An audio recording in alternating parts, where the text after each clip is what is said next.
Hello and welcome to all you June people to another colour reading from Karen's Colours. This time it's for July 2026. Now, if you've been here before, then you know what to expect. I'm Dr. Karen and I give general colour readings for each of you to see how your next month will develop. If you haven't been here before, well, then you probably find this a little unusual, but find yourself extremely welcome all the same. June was a bit of a mixed bag for most of us, and if you had a little bit of a problem, then I hope that by the end of the month it has sorted itself out. Certainly, July offers us another start to a different month. And as a general reading, take what resonates and please leave aside what doesn't. You might even like to come back towards the end of the month to see just how it fared for you. So let's begin then, shall we?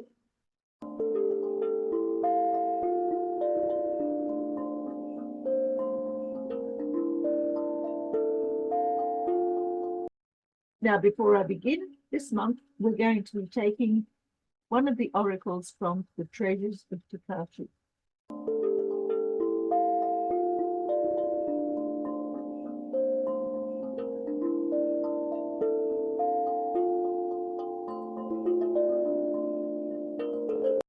Thought. Be aware of your thoughts. Your thoughts carry a great deal of energy. Choose to create your world with happy, loving thoughts. Be unselfish in your thinking and considerate of others. Situations may not be as you expect, and you may have to do some rethinking. And now let's choose some colours for people born in June to see what happens with them in July. Firstly, we're looking for the strength, and it happens to be pink on cyan. And then we need an obstacle, which is brown on orange. And finally, an underlying energy that supports these, and we have brown on pink.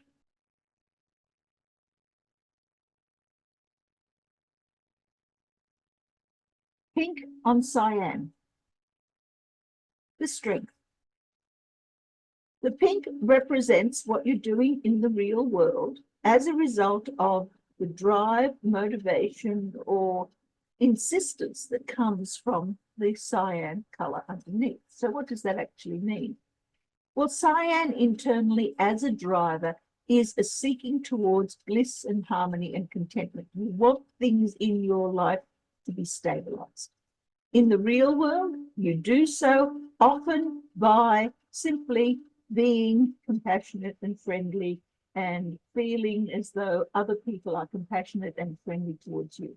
You use love. Now, pink and cyan are the two most beautiful colors in the color scheme. And as such, they're often associated with what I call the contented baby. This is someone who has everything they want. They have the people around that are necessary in order to keep them happy, and they are able to flood the world with this feeling of everything is blissful and contented and life couldn't be better. And that is your strength. Congratulations. The obstacle you're dealing with, however, is brown on orange.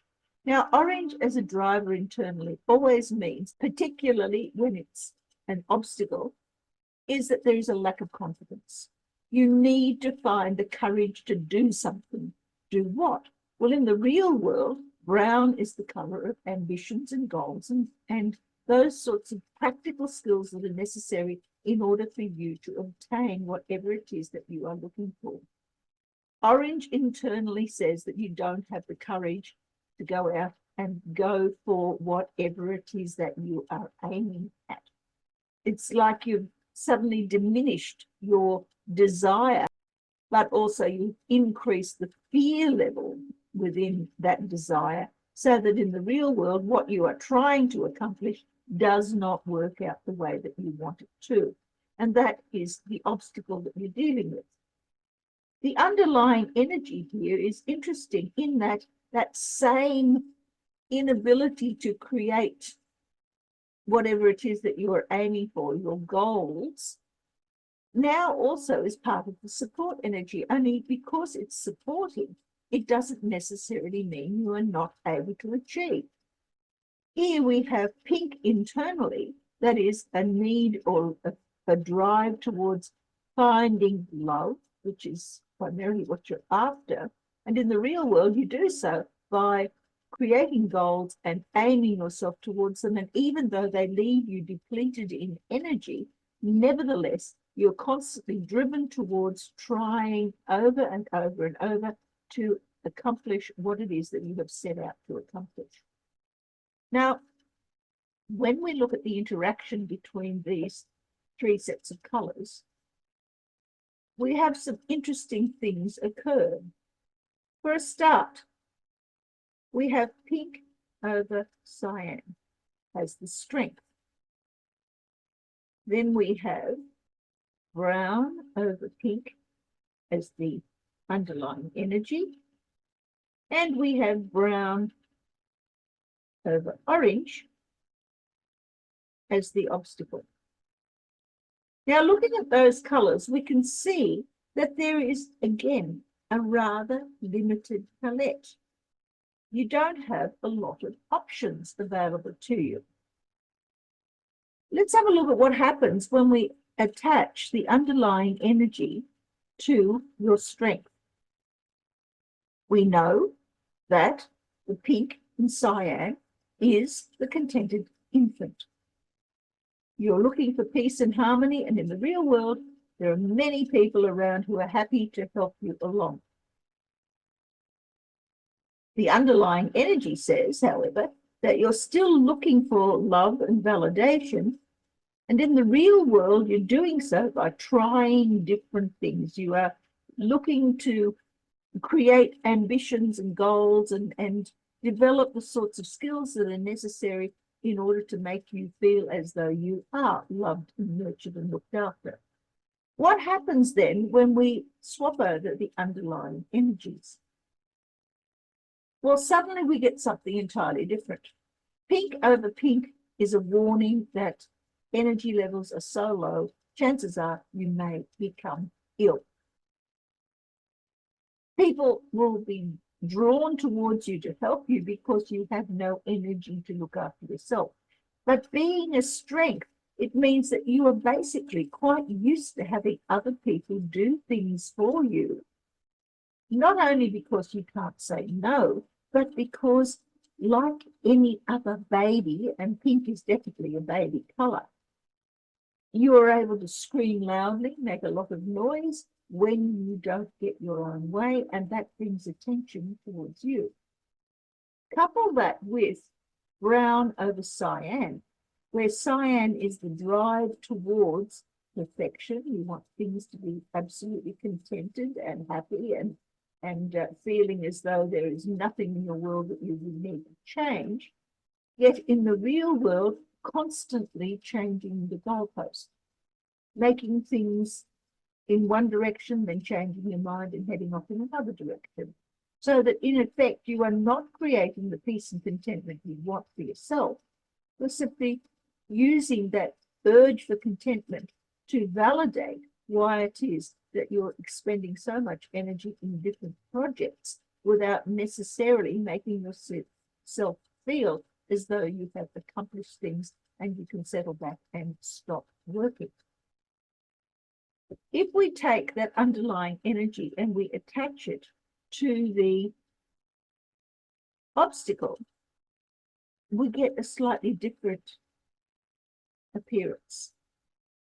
And this is very interesting because we have brown as the outcome, the actual work that's being done as your obstacle, but we also have brown in the real world as the underlying energy. So there's a double dose here of working towards a particular goal. And in fact, what's happening here is that the goals that you're working towards are either at cross purposes or they're failing because this is, after all, the obstacle. So it's as though every single project that you try falls apart. It's like you can't turn anything into anything positive.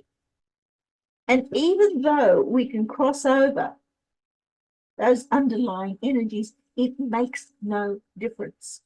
You still have a crisis situation in which you're trying desperately to find something that will stick, something that will work, a project that will come to fruition in a positive way, and failing to do so.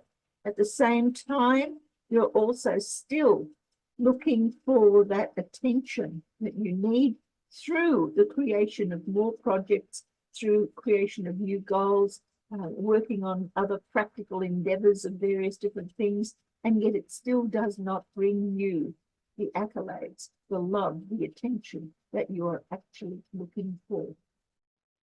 So in effect, as an obstacle, you're giving yourself a double dose here when you attach it to the underlying energy. That can't be a pleasant place to be in. So June people, you really need to pay attention to the colors that are missing, because they're the ones that will guide you towards some alternative ways of doing things. So let's have a look at those colors, shall we?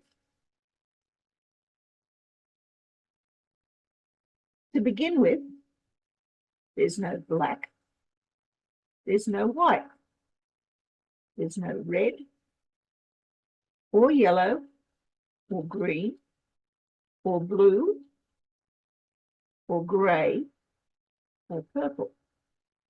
So here we have 8 colors, 8 particular potential skill sets that you could be using, but for some reason or other are not using throughout the month of July. So let's have a look at what they mean. Black is withdrawal. Take time out. Allow yourself time to recuperate. Stop trying to do everything. You're working very hard here at developing some sort of goal, but it's getting you nowhere fast anyway. Take time out. Or you could try the white path. That is, just let it all go. You don't have to hang on to any of these things. You can just allow nature to take its course. Let everything happen the way it is intended. Stop struggling, stop fighting. Or you could take the red path. The red path is all about gathering your energy together. There's not a lot of energy here in this pink. If anything, it's driving you towards weakness and potential ill health. So you could decide to incorporate red and allow yourself to feel as though you were alive again. Yellow is the path of learning and memory and being able to disseminate information. Perhaps it's time that you jog your abilities to learn something new. Perhaps it's time to remember what happened in the past and learn from that. The green path is all about recognizing and taking advantage of any new opportunities that might come your way. The blue path is about doing your duty, taking on the responsibilities that have been put upon you and doing them diligently. The grey path is about finding the middle road, the compromise between the extremes of black and white. You don't have to spend all your time out of people's sight and mind, but you don't actually have to be in their face either. You can choose to compromise. And purple is about healing. It's about fixing things. But remember that things that need fixing have to be broken before you can start. So therefore, the purple is about both of those, getting rid of what doesn't work and starting off with something that does. So which of those 8 colours is the most appealing? And then which is the least appealing? Put those 2 colours into your repertoire and go somewhere different to where this tends to suggest you're going in July. Well, if nothing else, July certainly seems to be becoming a very interesting month indeed. I certainly hope that you've enjoyed this reading and that you take away from it or from the treasure of Takashi something that will benefit you throughout the month of July. Until we meet again, may the colours of your life bring you all of the joy and happiness that you require for your own higher good. Catch you next time. Bye.